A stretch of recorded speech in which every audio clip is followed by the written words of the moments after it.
Bismillahirrahmanirrahim. Perangai bergantung pada diri sendiri oleh Pendeta Zainul Abidin bin Ahmad.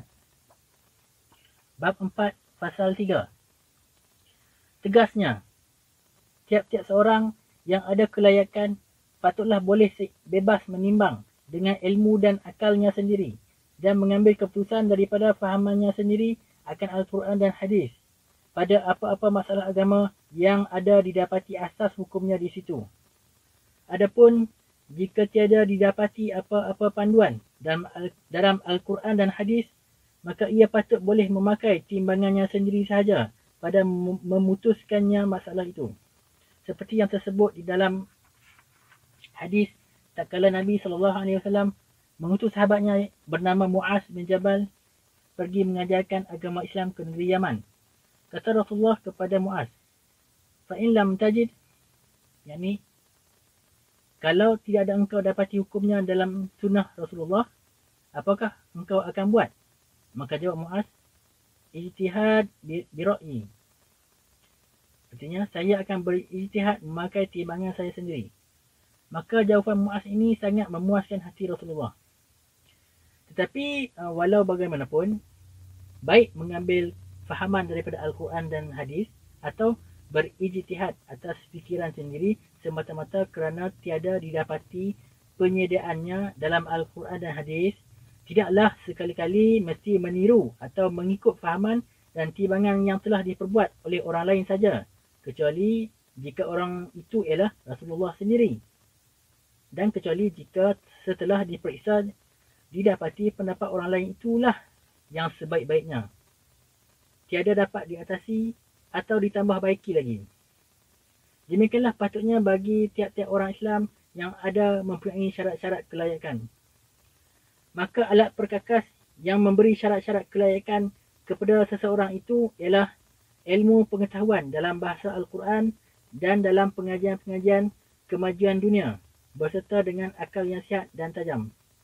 Oleh yang demikian, maka supaya mendapat kelayakan itu, wajiblah seseorang yang terpelajar cara sekarang berusaha bersungguh-sungguh memperdapat akan alat perkakas itu yang tidak boleh tidak mustahaknya bagi membolehkan bersendiri pada mengkajikan agama, iaitu pertama, ilmu pengetahuan akan bahasa asal agama Islam, yakni ilmu bahasa Arab dengan segala selok-beloknya.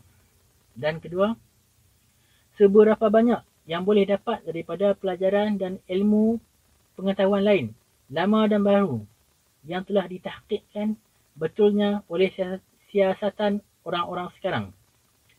Adapun alat yang kedua ini mustahak untuk memberi mengerti akan cara-cara siasatan akal dan jalan-jalan penyelidikan, pengetahuan dan kemajuan fikiran di antara ahli-ahli ilmu yang telah maju dalam dunia zaman ini.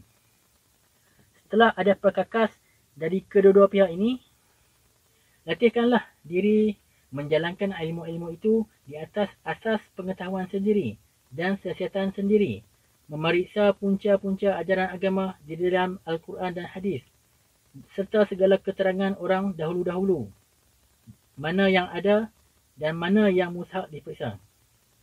Buatlah demikian dengan bersungguh-sungguh dan dengan kerana Allah.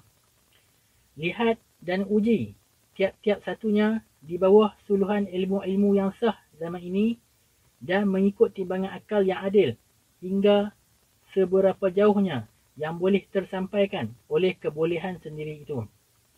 Dengan demikian, tak dapat tidak ada terzahirlah keputusan yang betul dan memuaskan kehendak kebenaran menurut bagaimana patutnya dalam perkelilingnya hal dan zaman yang ada pada hari ini. Selain daripada itu, hendaklah juga biasakan menyiasat sendiri dalam apa-apa perkara yang dikaji itu. Dengan jalan itu, kerap kali akan dapat mengeluarkan sesuatu pemahaman dan pemandangan yang baharu yang belum pernah terfikir atau terpandang oleh orang dari dahulu. Pernah terfikir atau terpandang oleh orang daripada dahulu.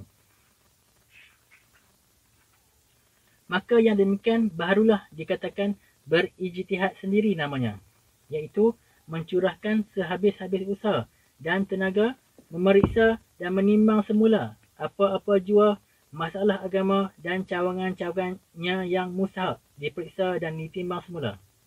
Dengan jalan begitu, barulah sempurna sifat yang dikatakan bergantung kepada diri sendiri dalam hal agama, iaitu berpedoman sendiri kepada Al-Quran dan Hadis dan berpandu sendiri kepada akal dan nakal.